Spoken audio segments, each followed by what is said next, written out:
Salut tout le monde, c'est Nico, bienvenue sur Sneakers Conversation. Ça me fait super plaisir de vous retrouver pour une déboîte, ça faisait vraiment longtemps qu'on ne s'était pas vu.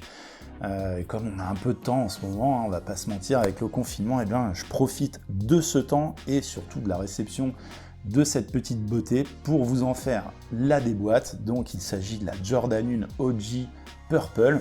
Je ne vais pas revenir passer trop de temps sur l'histoire de la Jordan 1, on a déjà beaucoup parlé sur Sneakers Conversation, mais un petit résumé quand même pour ceux qui débutent dans le milieu de la sneakers.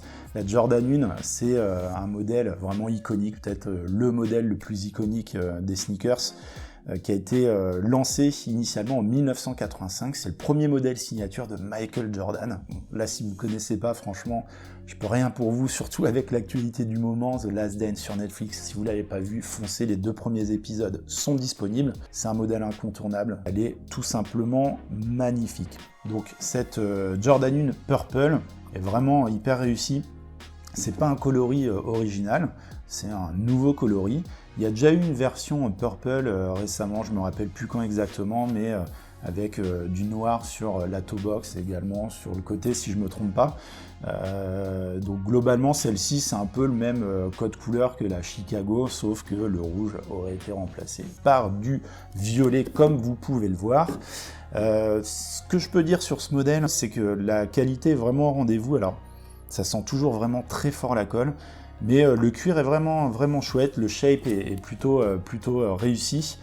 On retrouve les éléments principaux du modèle OG, donc la tige haute, le Wings logo ici sur la cheville, le tag, je vais revenir dessus, mais le tag Nike Air, puisque ce modèle est brandé Nike et non pas Jordan Brand. On retrouve aussi à l'intérieur le tag Nike Air et le petit Nike sous la semelle.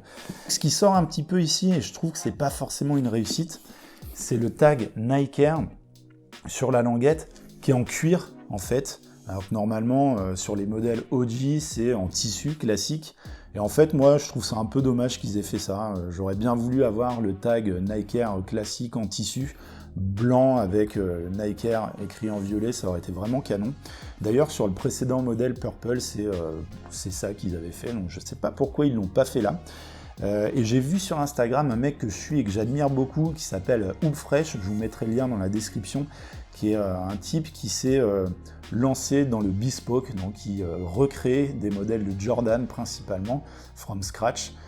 Il a fait un modèle en satin qui est sublime aux couleurs des Lakers. Je vous invite à aller voir vraiment son compte Instagram, ça vaut vraiment le détour. Le gars est passionnant et passionné et ça se ressent, ça fait vraiment plaisir de voir ça.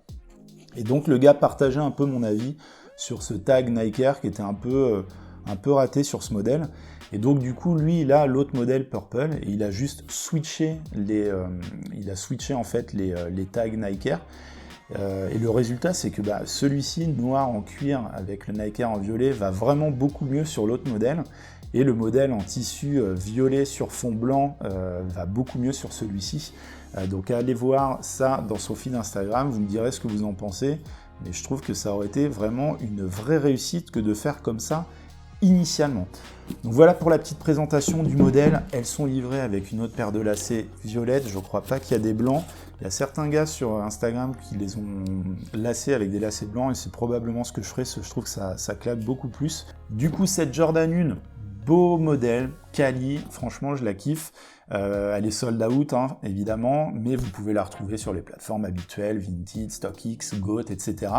Ça sera pas le prix retail, mais elles sont pas non plus à un prix trop élevé pour le moment. Ça grimpe quand même, donc si vous souhaitez vraiment mettre la main dessus, tardez pas trop, je pense qu'elles vont un peu augmenter, mais ça devrait pas non plus atteindre des sommets. Voilà, c'est tout pour cette présentation et cette déboîte. On se retrouve très vite, probablement avec Bastien, pour une nouvelle déboîte. Restez chez vous, surtout c'est important, portez-vous bien et à très vite. Peace!